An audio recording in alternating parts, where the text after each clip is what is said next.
Hey, so you're watching this because you're probably planning a trip to Medellin. Could be a first time or could even be a 10th time. But there's certain things that you really need to know to make your trip more convenient and easier. And I've put all those together today in an easy to follow video that's really going to help you enjoy your time in Medellin. So my name's AK.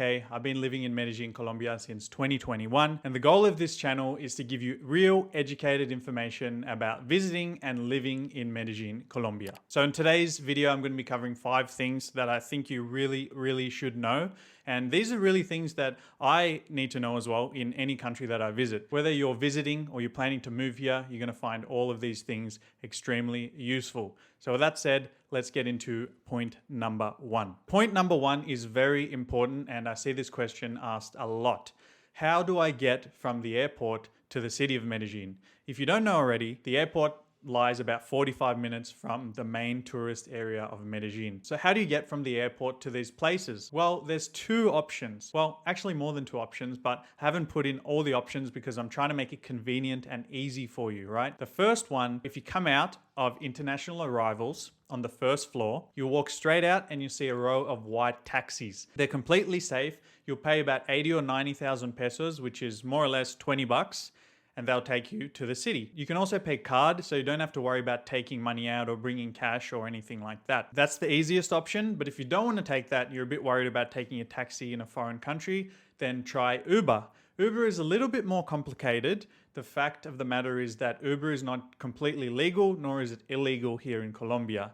It's unregulated. If an Uber driver gets caught by transit cops, they can get heavily fined. So if you order an Uber to the airport, it might not come exactly to the entrance where you're at. I travel a lot, so I've taken probably 50 Ubers from Medellin Airport into the city. And there's 3 things that the Uber drivers will say when they're about to pull up. Either 1, hey, what gate are you at? I'll come pick you up.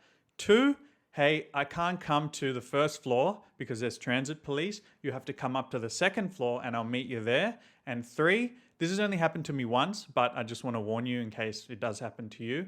One guy actually told me, hey, the airport is full of transit cops today, so I can't come to the gate.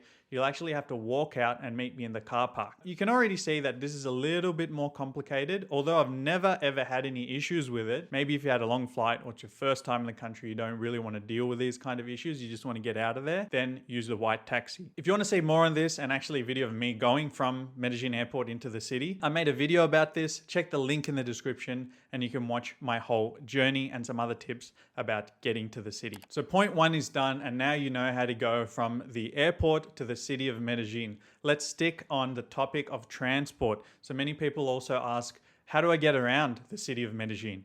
What transport can I use? What's safe? Well, let's go back to old trusty. Uber is the best, guys. Honestly, if you don't know already, Uber is extremely cheap in Medellin. The average trip cost me about $3, and the maximum that I pay to even take a 30-40 minute trip was about $5. You can already see it's very cheap to get around. I've taken probably 1,000 Ubers, maybe more. I've never had an issue. I absolutely love it. And if you didn't know, there's a new feature on Uber as well, where Uber has actually partnered up with some local taxi companies. You can actually order a taxi through the Uber app. So why would you need a taxi, AK, you're asking probably, when you can just get an Uber? Well, sometimes Uber is a bit difficult to get in certain areas. And because there's more taxis, it's easier to get a taxi. Taxis usually arrive faster and there's more of them, but they're usually a little bit more expensive. So if you're in a rush, and if you can't get an Uber, then consider getting the taxi through the Uber app. That's also safe. There's a couple more apps that I have used, and the reason you would need these apps is also as a backup plan, because sometimes I've noticed in different towns outside of the city or in more remote areas of the city, Uber is nowhere to be found. So I've used these other 2 apps to get me back home. Those 2 apps are Didi and InDriver.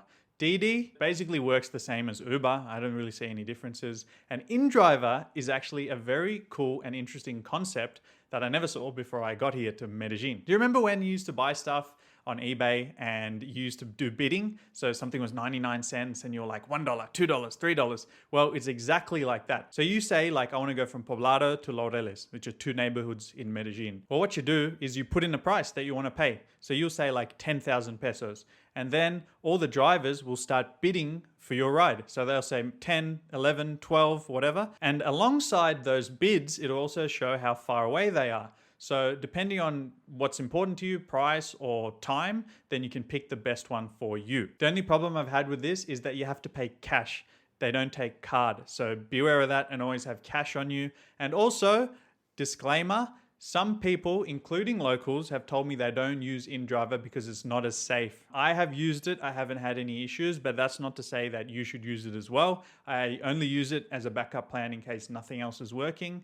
And I always vet the drivers before I accept them, because when they accept the ride, you can see there what star rating they have and how many rides they've given. So if it's someone who's like 5 stars but only given like 2 rides, I'm not going to accept them. I need someone with a long history of really great service. And guys, yes, if you're wondering, Medellin has a really, really great public transport system as well, but Uber is so easy, I'm not going to cover public transport in this video. So now let's get to number 3 of the things that you really need to know before you get here to Medellin. And that is, how do I get cash out? And do I need cash? Most places take card here. For a Latin American city, Medellin is pretty modern and really well set up. So most restaurants and shops will take card, but some places you'll need cash. For example, if you want to buy a juice on the side of the road or you want to buy some street food, most of the time they're probably not going to take your American Express. So you want to have some cash on you. So the easiest way is to take cash out at ATMs. If you have a card like the Charles Schwab card, what they do is they tally up all your ATM fees that you've used for the month,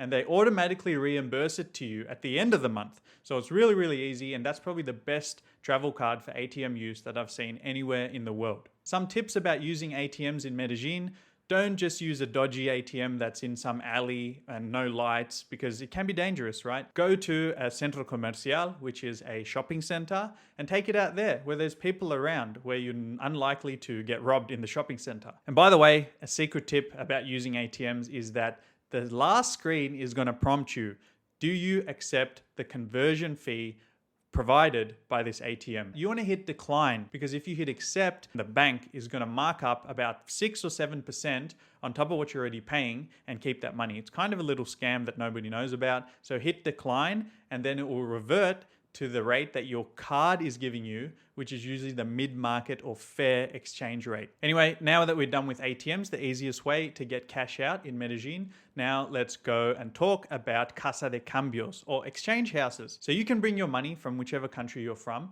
and then you just have to Google Casa de Cambio, or exchange house. And you can go there, look at the rates they have, just check that against the fair rate, make sure they're not ripping you off. You'll give them your currency, they'll give you the local currency of Colombian pesos.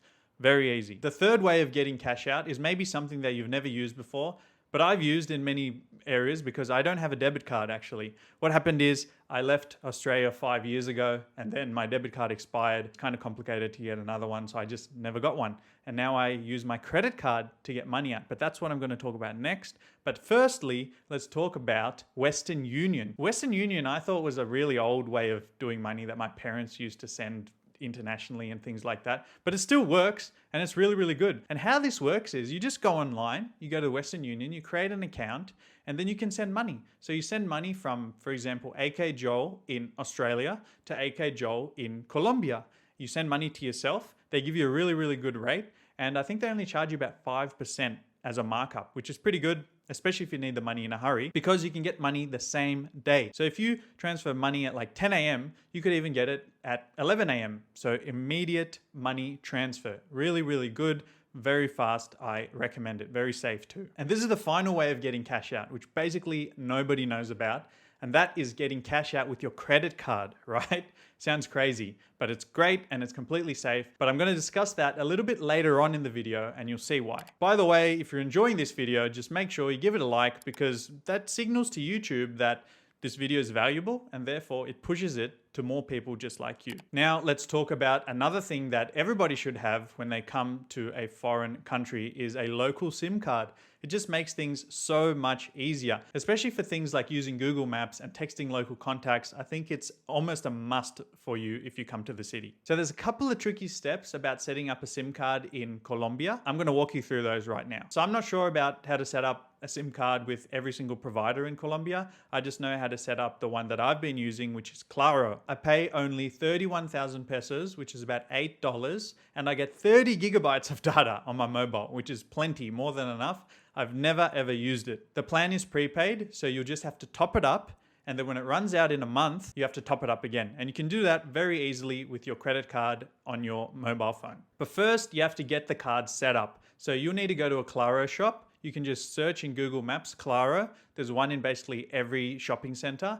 You go there and you'll just tell them that you want a SIM card. You can use Google Translate to type this in and show them the phone if you don't speak Spanish. Just tell them that you want a prepaid SIM card for 30 days or 14 days or 7 days or however long you're going to be in the city. They'll show you probably a list of offers. You can pick which one's the best for you and they'll set everything up for you on the spot. So that's step one. You'll have your phone, the SIM will be in there. They would have set you up with the offer that you want, and eSIMs also work. Now, step two is the complicated one. Well, complicated for people who haven't watched this video. Step two is registering the phone for use in Colombia. I don't know why you have to do this. I think it might have to do with drug dealing or money laundering or whatever, but they basically have to register your IMEI number, which is the serial or registration number of your phone for use in Colombia. It's a very easy process, but only some shops, some Claro shops can do it. If the shop that you're at can't do it, they can refer you to a different shop which can do it. But if you want to get it all done in one go, I recommend you go to the Los Molinos shopping center and find the Claro there, because I know for a fact that they can do the whole process in one whack. Here's a super insider tip that a friend of mine just told me the other day. He said that if you do an eSIM, when you get the new eSIM, what actually happens is that it creates a new IMEI number or new serial number for you in your phone. So make sure they register that one and not the previous serial number that you had with your old phone number from your home country. I know that might sound a bit complicated, but guys, just rewind and watch it again. I think I explained it pretty clearly, but worst case, just go to the shop and ask them and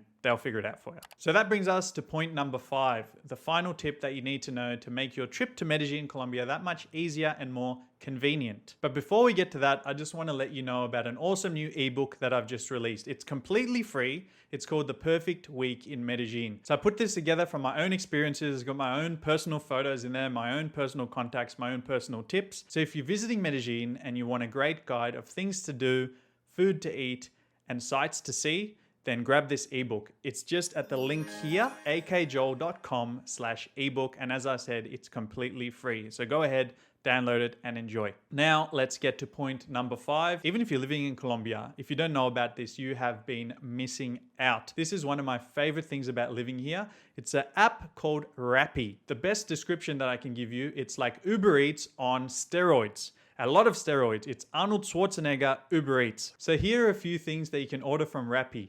Groceries, food from restaurants, alcohol, things from the pharmacy, clothes, sporting goods, electronics, and cash. Remember I mentioned cash with the credit card before? You can do that on Rappy. So this app is super convenient. Takes about 5 minutes to set up, and you have to pay for delivery unless you get the monthly subscription, which is $6 a month. So you pay about $6 a month and then all the delivery is free, right? Really convenient. Put in all the stuff you want and then someone will bring it to your house in about half an hour to an hour. There's also a feature called Rappy Turbo. If you're in a hurry, maybe you're cooking something, you forgot one ingredient and you're in the middle, everything's on fire and you're trying to finish your recipe. You want the stuff quick. So what you can do is use Rappy Turbo. This service promises that they'll deliver whatever you order to your house in 10 to 12 minutes. I've used it many times before. It's absolutely amazing. And the final thing I want to talk about Rappy is getting cash out. You might think this is a crazy idea, but I've done it many times before, and they have one very interesting measure that keeps it safe and secure. So how this works is there's a section in Rappy called ATM.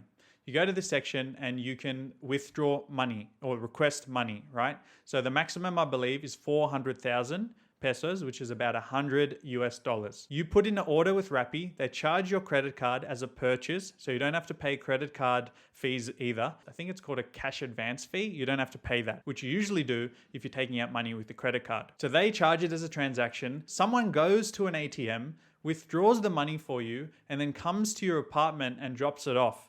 Usually within 20 to 30 minutes. How can you assure that they're not just going to run away with your money? Well, because you have to give them a 4-digit code. They come to your door, you get the money, you count the money, and then you give them this 4-digit code. They put it in their app, it completes the purchase, and then you're done. Very, very easy, very, very safe. If you're interested in moving to Medellin and you want some more tips centered around actually coming here and staying long term, then check out this video I made for you, which is 15 things you need to know before you move to Medellin. Super, super useful. I think you're gonna love it.